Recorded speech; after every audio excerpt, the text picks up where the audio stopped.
મિત્રો આપણે જ્યારે શનિ રવિ હોય છે ત્યારે માર્કેટ તો બંધ હોય છે, પરંતુ આપણે શનિ રવિની અંદર તમને સારામાં સારું તમે રોકાણ કરી શકો એવા સ્ટોક છે, એવા ETF છે, બરાબર છે, એની તમને જાણ કરતા હોઈએ છીએ. તો આજે જે આપણે જે ETFની વાત કરવાની છે એમાં PUC ETF, PUC bank ETF અહીંયા આપણે લખશું PUC બેંક ETF, બરાબર છે. PUC બેંક ETFની આપણે એટલા માટે વાત કરવી છે કે આ જે છે ને નિપ્પોનવાળાનું એ જૂનામાં જૂનું ETF છે. 2008થી આ કામ કરે છે, બરાબર છે. હવે મેં આ જૂનામાં જૂનું ETF એટલા માટે લીધું છે કે તમને ખ્યાલ આવે.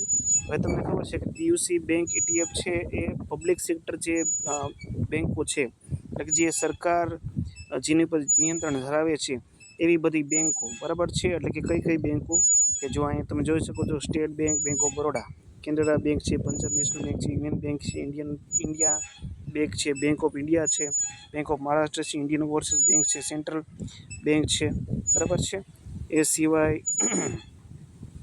યુકો બેંક છે ને પંજાબ સિંધ બેંક છે. એટલે કે આ બધી બેંકો એવી છે કે જે સરકારના નિયંત્રણ નીચે, RBIના નિયંત્રણ નીચે કામ કરતી બેંકો છે. એટલે કે આમાં તમને ખાનગી બેંકો જોવા નહીં મળે, પ્રાઇવેટ બેંકો જોવા મળશે નહીં, બરાબર છે.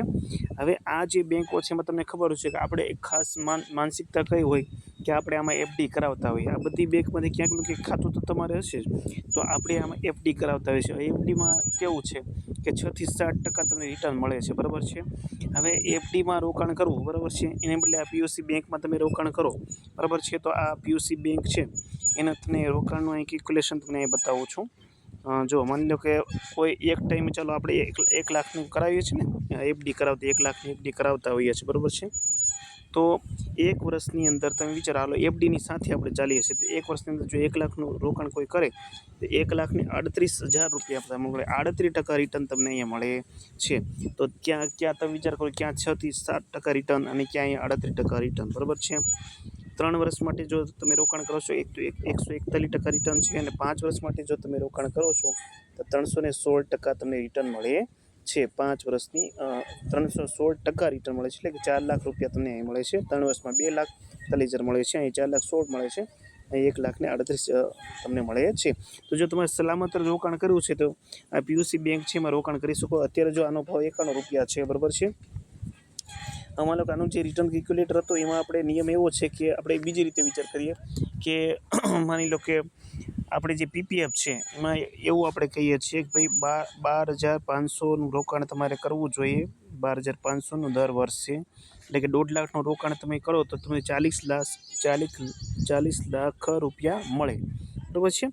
તો અહીંયા જો એવી રીતે કોઈ સીપ કરતું હોય તો 1 વર્ષની એમની સીપ છે ને તમે રોકાણ તમે જો અહીંયા 19% રિટર્ન તમને મળે. ક્યાં 6%ની વાત છે, બરાબર છે, ક્યાં 7%ની વાત છે, બરાબર. તો 19% રિટર્ન તમને જનરેટ કરે છે. 3 વર્ષમાં 82% રિટર્ન જનરેટ કરે છે, 5 વર્ષમાં 124% રિટર્ન જનરેટ કરે છે. એટલે કે ભાઈ 7,50,000 રોક્યા મને 5 વર્ષ માટે, તો એનું રિટર્ન બની જાય છે 16,84,000 રિટર્ન બની જાય છે, બરાબર છે.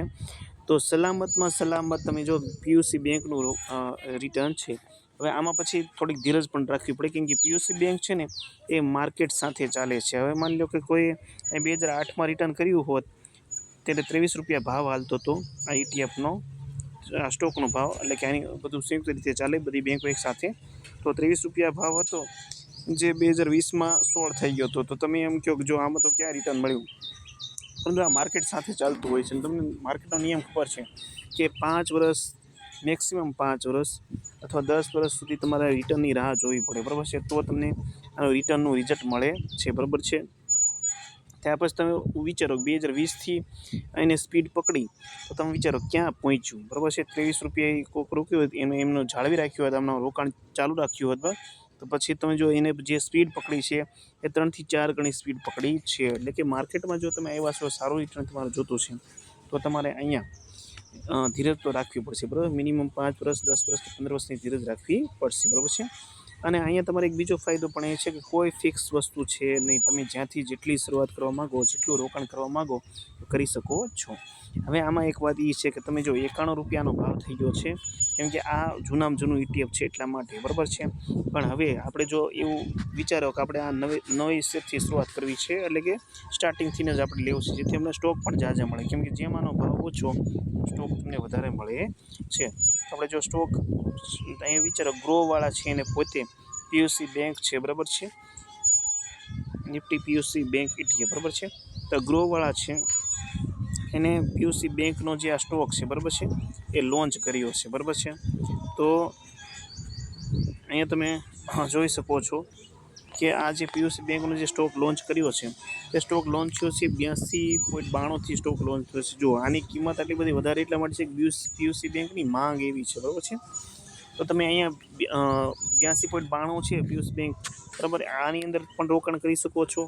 અથવા જો મેં તમને અહીંયા બતાવ્યું તેમાં જેની ઓછામાં ઓછી કિંમત હોય, જેમ કે જો પીયુસી બેંક, બરાબર છે, બેંક ETF, તો પીયુસી બેંકમાં ઓછામાં ઓછું જેનો ભાવ હોય, જેમ કે અહીંયા 82 છે, નિપ્પોનમાં 91 છે, બરાબર છે, સ્ટેટ બેંક છે એમાં 47 છે, બરાબર છે. તો 47 આપણને જો ઓછામાં ઓછી કિંમત અહીં મળી છે તો એમાં એક રોકાણ થઈ શકે. ICICIમાં 83 છે, ત્યારે DSP નિફ્ટી છે એમાં 83 છે, બરાબર છે. પછી કોટક નિફ્ટી છે એમાં 826 છે, તો બહુ વધારે થઈ જાય. HDFC છે એમાં 83 છે, અને ત્યાર પછી જો અહીં મીરા એસેટની વાત કરીએ તો અહીંયા 82 છે. તો અહીંયા હું એમ માનું છું કે આ સ્ટેટ બેંક જે છે ને એનું પોતાનું પીયુસી બેંક ETF છે, આની અંદર રોકાણ કરાય, કેમ કે આનો ભાવ પણ ઓછો છે, જે સ્ટોક તમને વધારે મળે, બરાબર છે. હવે આ સ્ટોક છે, બરાબર છે, એ તમને વધારે મળે એટલા માટે એનું એક કેલ્ક્યુલેશન. હવે તમે જોઈ શકો છો કે આપણે એની વાત કરી કે જો અહીંયા મેં તમને ખોલીને બતાવ્યું હતું કે 47 રૂપિયાના ભાવે જે આ સ્ટોક છે પીયુસી બેંક, બરાબર છે. તો એ જે 47 રૂપિયાના ભાવે તમને મળે છે, તો અહીંયા એમ વિચારો કે આપણે 1 લાખ રૂપિયાનો જો માનો કે કોઈ રોકાણ કર્યું, મતલબ કે 10,000 રાખો, ચાલો 10,000 ભાગ્યા 47 તમે કરો 212 સ્ટોક તમને મળશે. હવે 212 સ્ટોક છે અને ગુણ્યા આ 47 જો 57 થઈ જાય, 47 જો 57 થઈ જશે તો એ તમને 2120 રૂપિયા મળે છે. એટલે જેમ જેમ આનો ભાવ વધતો જશે એમ એમ તમને આગળ તમને ફાયદો થતો જશે અને રિટર્ન મળતું જશે, બરાબર છે. તો ખરેખર આ જે પીયુસી બેંક છે એની ઉપર આટલો લાંબો વિડીયો આપણે એટલા માટે બનાવ્યો છે કે ખરેખર સલામત છે અને સારામાં સારું રિટર્ન આપવાવાળો આ સ્ટોક છે, બરાબર છે, ETF છે. તો આના ઉપર તમારે ખાસ ધ્યાન આપવું જોઈએ. આભાર.